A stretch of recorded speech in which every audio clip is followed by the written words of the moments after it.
गुरु प्यारी साध संगत जी, आप सभी को प्यार भरी राधा स्वामी जी। संगत जी, आज हमारी इस वीडियो को जो भी लाइक करें, उस व्यक्ति को कभी गरीब मत रहने देना। संगत जी, वीडियो तुरंत लाइक कर दें और कमेंट बॉक्स में तुरंत लिख दें राधा स्वामी जी। संगत जी, सावन महीने में पड़ने वाले 4 सावन सोमवार में से किसी भी सोमवार इस पौधे को जड़ सहित उखाड़ करके ले आना। आपकी तत्काल गरीबी मिट जाएगी। अगर गरीबी ना मिटे तो मुझे बताना। राधा स्वामी शब्द चैनल में जो जानकारी दी जाती है बिल्कुल सटीक और 100% लिखित के आधार पर दी जाती है। सावन के पवित्र महीने के पूरे समय को चैतन्य अवस्था कहा जाता है और सावन सोमवार के पूरे समय को जागृत अवस्था कहा जाता है। इस समय भगवान भोलेनाथ पूर्ण रूप से अपनी शक्ति के साथ जागृत अवस्था में होते हैं और महादेव हमारे पृथ्वी लोक पर इस धरा पर पूर्ण रूप से आते हैं। इसलिए भगवान भोलेनाथ के आने के कारण 1 महीने तक हर प्रकार के पेड़ पौधों और जीव जंतुओं में जागृत अवस्था होने के कारण अर्थात भोलेनाथ जी के आने के कारण यह सब जागृत अवस्था में हो जाते हैं, चैतन्य हो जाते हैं और यह अपना प्रभाव जितने भी पेड़ पौधे और जड़ी बूटियां हैं तत्काल दिखाते हैं। संगत जी, पेड़ पौधों में ऊर्जा होती है, इसलिए पेड़ पौधे हमारे लिए परम पूजनीय हैं। हमारे धर्म में हम पेड़ पौधों की पूजा करते हैं। जैसे कि आपने सुना होगा, जो माताएं बहनें होती हैं वट सावित्री का व्रत रखती हैं और पीपल की पूजा करती हैं, बरगद की पूजा भी करती है। अब बरगद की पूजा क्यों करते हैं? क्योंकि हमारे पुराणों में पेड़ पौधों को अध्यात्म का देवता कहा गया है। पेड़ पौधों में देवी देवताओं के अंश बसते हैं, देवी देवताओं के प्राण बसते हैं। इसलिए हमें पेड़ पौधों की पूजा करनी चाहिए।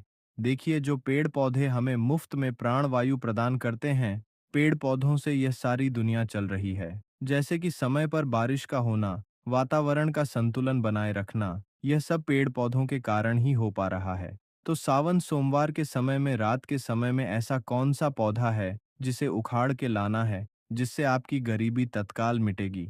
मैं आप संगत जी को जबरदस्त चमत्कारी पौधे के बारे में बताऊंगा। इस वीडियो में आगे बढ़ने से पहले, जानकारी बताने से पहले, अगर आज की यह जानकारी सुनना मिस कर दी तो फिर बाद में पछताना पड़ेगा। क्योंकि सावन महीने में पड़ने वाले सावन सोमवार एक ऐसा समय होता है जिस समय में पेड़ पौधे और जड़ी बूटी पूर्ण रूप से जागृत अवस्था में होते हैं, और मैं हर दिन अपनी वाणी में बताता हूँ कि जागृत चीज ही हमेशा प्रभाव दिखाती है। उसमें चैतन्य होना जरूरी है, उसमें प्राण डालना, शक्ति डालना जरूरी होता है। क्योंकि भगवान भोलेनाथ को जड़ी बूटी के भगवान कहा जाता है, आयुर्वेद का देवता इन्हें माना जाता है।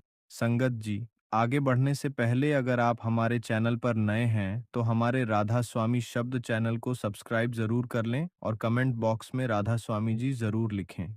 संगत जी, सावन सोमवार के समय में कोई भी पौधे को लाते हैं तो आपको मंत्र जाप करने की जरूरत नहीं पड़ती, उसे सिद्ध करने की जरूरत नहीं पड़ती। वह पेड़ पौधे सावन सोमवार के समय में भगवान भोलेनाथ के होने के कारण, सावन महीने का पर्व होने के कारण स्वयं सिद्ध हो जाते हैं। बस सावन महीने में पड़ने वाले सावन सोमवार के समय में इन पेड़ पौधों को आपको अपने घर में लाना चाहिए। तो कौन से ऐसे पौधे हैं जिस पौधे को घर में लाने से व्यक्ति की गरीबी मिटती है, दुर्भाग्य दूर होता है? इस जानकारी में मैं आपको सब विस्तार से बताऊंगा। संगत जी, सावन का महीना 30 जुलाई दिन गुरुवार से शुरू हो चुका है और इसका समापन 28 अगस्त दिन शुक्रवार को होगा। 28 अगस्त को ही रक्षाबंधन का पावन पर्व मनाया जाएगा। इस बार सावन महीने का पहला सावन सोमवार व्रत 3 अगस्त को रखा जाएगा। दूसरा सोमवार व्रत 10 अगस्त को रखा जाएगा। तीसरा सोमवार व्रत 17 अगस्त को रखा जाएगा और अंतिम सोमवार व्रत 24 अगस्त को रखा जाएगा। इन्हीं सोमवार के दिनों में आपको उन पौधों को लाना है जिसके बारे में शिव पुराण में लिखा हुआ है और जिसकी जानकारी हम आपको एक एक करके देने जा रहे हैं। इसीलिए बहुत ध्यान से इस जानकारी को सुनिएगा। आइए जानते हैं कौन से पौधे को हमें सावन महीने के सोमवार के समय में लाना चाहिए। प्रथम पौधा है सहदेवी। अभी मैं आपको सहदेवी की जानकारी बता रहा हूँ, ध्यान से सुनना। देखिए, सहदेवी जो है, अगर आपको किसी भी प्रकार का दैहिक, दैविक और शारीरिक कष्ट है और आप चाहते हैं इसे तत्काल दूर करना, तो रामबाण से भी अमोघ यह तीव्र रूप से काम करता है। सहदेवी का पौधा दैहिक, दैविक और भौतिक यह सभी प्रकार के कष्टों को तत्काल दूर करता है। तंत्र शक्ति एवं भौतिक सुखों को प्रदान करने के कारण इस पौधे को देवी पद प्राप्त हुआ है। इसे सहदेवी कहा जाता है। यह सभी वनस्पतियों की देवी हैं, माँ हैं, इसलिए इस पौधे को सहदेवी कहा जाता है। अगर आप गांव में रहते हैं तो बहुत ही आसानी से यह पौधे देखने को मिल जाते हैं। शहर में रहते हैं तो कई जगह जो बंजर जमीन रहती है, जहाँ खेती वगैरह नहीं होती, वहां पर यह पौधे बिना उगाए ही उग जाते हैं। सावन में आप कहीं भी ग्रामीण इलाकों में रहते हैं, खेती खलिहान में चले जाइए या फिर जो नहर वगैरह होती है या नदी के किनारे, वहां पर यह पौधे बहुत ही आसानी से मिल जाते हैं। शहर में रहते हैं तो ढूंढने से नदियों के तट पर भी बिना उगाए उगे मिल जाते हैं। तो आइए मैं आपको इसके लाने के फायदे बताना चाहूंगा और इसे किस समय लाना चाहिए यह भी मैं बताऊंगा। हमारे धर्मशास्त्र कहते हैं कि तुलसी के गमले के बगल में इस पौधे को लगाने से, यानी तुलसी के पौधे के साथ गमले में इस पौधे को लगाकर अगर अपने घर में पूजा अर्चना करते हैं तो सभी प्रकार के अलौकिक सुखों की प्राप्ति होती है। इससे भगवान धन्वंतरी प्रसन्न होते हैं। तुलसी के पौधे के साथ इसे लगा देते हैं तो इसके प्रभाव कई गुना बढ़ जाते हैं, क्योंकि इस पौधे को साक्षात मां दुर्गा का स्वरूप माना जाता है, इसलिए इसे देवी पद प्राप्त है। यह सभी प्रकार की बीमारियों को दूर करने में समर्थवान है। ये सभी प्रकार की सिद्धियों को देने वाला कहा गया है। कभी इसके बारे में जो पुराणों और वनस्पति शास्त्र में जानकारी लिखी है, उसके बारे में मैं आपको अच्छे से पूरी जानकारी सुना दूंगा। तो चलिए, मैं इसके अनगिनत एवं चमत्कारिक प्रयोग बताने का प्रयास करता हूँ। तकिए के नीचे इसकी जड़ को रखने से, जैसा कि बहुत से लोग कहते हैं कि नींद नहीं आती, तो तकिए के नीचे इसकी जड़ को रखने से गहरी नींद आती है, या फिर बिस्तर के नीचे इसके पौधे को रखने से आपको बिल्कुल गहरी नींद आना शुरू हो जाएगी। अनिद्रा की बीमारी को दूर करने का यह रामबाण पौधा है। इसे हाथ में रखकर कोई भी पाठ या ध्यान करते हैं तो जल्दी सिद्ध की प्राप्ति होती है। भूत, भविष्य और वर्तमान तक की समझ आप इससे प्राप्त कर सकते हैं। संगत जी, इसकी जड़ का तिलक लगाने से यह हमारे शरीर में आकर्षण और सकारात्मक शक्ति को बढ़ाता है। अगर आप कोई बड़े पद पर हैं, आप चाहते हैं कि सब लोग आपकी बात सुने, या आप प्रवचन करते हैं और चाहते हैं कि आपकी बात हर कोई सुने, तो इसका तिलक लगाकर आप सभा में जाइए। सभी लोग आपकी बात को मानेंगे और आपसे प्रभावित होंगे। हमारे वनस्पति शास्त्र में लिखा है कि इसे लाल रंग के कपड़े में लपेटकर कमर में बांधने से यह सफलता प्रदान करता है। तिजोरी में इसको रखने से धन की बढ़ोतरी होती है। कैसा भी कंगाल घर हो, अगर तिजोरी में इसकी जड़ को रखा जाए तो घर धन दौलत से परिपूर्ण हो जाता है। और आप सभी को बताना चाहूंगा कि इस पौधे को घर में लगाने से नकारात्मक शक्तियां प्रवेश नहीं करती। इसकी जड़ का पौधा रात 12 बजे के बाद सावन सोमवार के किसी भी समय में आप ला सकते हैं, क्योंकि सावन के सोमवार के समय में रात्रिकालीन का ही सबसे ज्यादा महत्व होता है। 12 बजे के बाद लाते हैं तो भगवान भोलेनाथ की जो संपूर्ण शक्ति है, रात्रि के समय में पूर्ण रूप से जागृत अवस्था में होती है। तो 12 बजे के बाद सावन महीने के किसी भी सोमवार के दिन इस पौधे को जड़ सहित आपको उखाड़ कर ले आना है और लाकर अपने घर में इसे गमले में लगा देना है। बिल्कुल नंगे पैर जाना है, किसी भी प्रकार की चप्पल या जूते पहनकर नहीं जाना है। संगत जी, अब बात करते हैं दूसरे पौधे के बारे में। ध्यान से सुनना।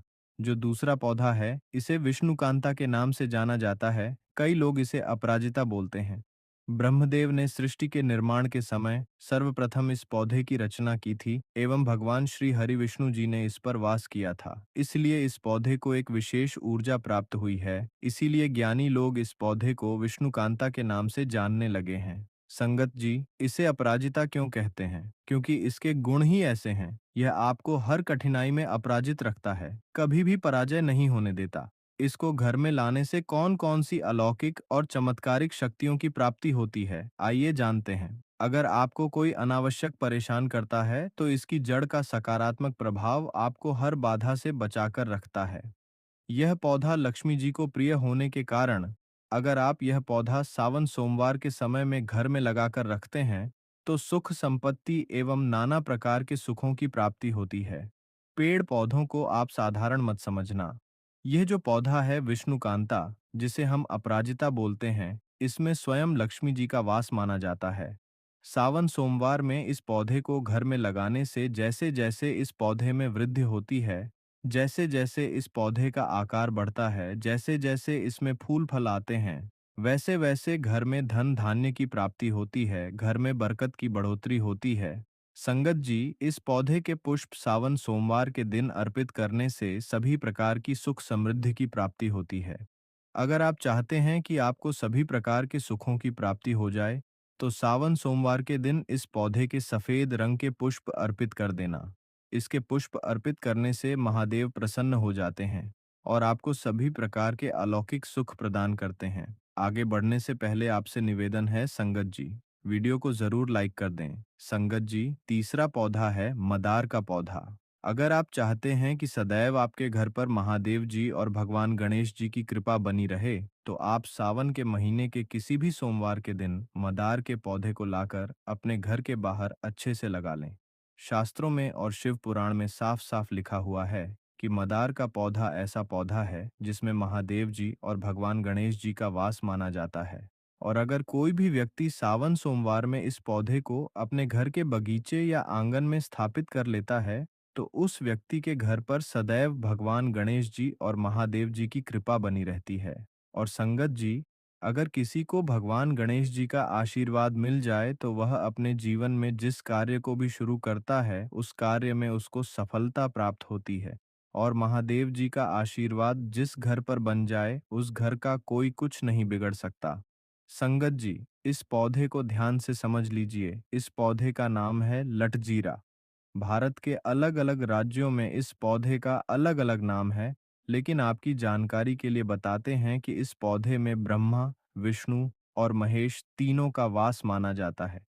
शास्त्रों और वेद पुराणों में लिखा हुआ है कि जब अमृत की कुछ बूंदें धरती पर गिरी थीं, तो इसी पौधे पर जाकर गिरी थीं। अगर इस पौधे को आप सावन के महीने में पड़ने वाले किसी भी सावन सोमवार के दिन जड़ सहित उखाड़ कर लाते हैं और अपने बगीचे या खेत में लगाकर इसकी अच्छे से देखभाल करते हैं, तो मानकर चलिए आपको साक्षात ब्रह्मा, विष्णु और महेश का आशीर्वाद प्राप्त होगा। और अगर किसी को इनका आशीर्वाद प्राप्त हो जाए, तो मानकर चलिए संगत जी, उस व्यक्ति का भाग्योदय हो जाता है। उसके नवग्रह उसका साथ देना शुरू कर देते हैं। वह अपने जीवन में जिस कार्य को भी शुरू करता है, उस कार्य में उसको सफलता प्राप्त होती है। ब्रह्मा, विष्णु और महेश का आशीर्वाद प्राप्त करने का सबसे सरल और आसान तरीका यही है कि सावन के महीने में पड़ने वाले किसी भी सोमवार के दिन आप लटजीरा नामक पौधे को लाकर अपने बगीचे या खेत में जरूर लगा लें। इस पौधे को घर के भीतर लगाना शास्त्रों में वर्जित बताया गया है, इसीलिए इसको खेत या बगीचे में लगाया जाता है। इस बात का विशेष ध्यान रखना होगा।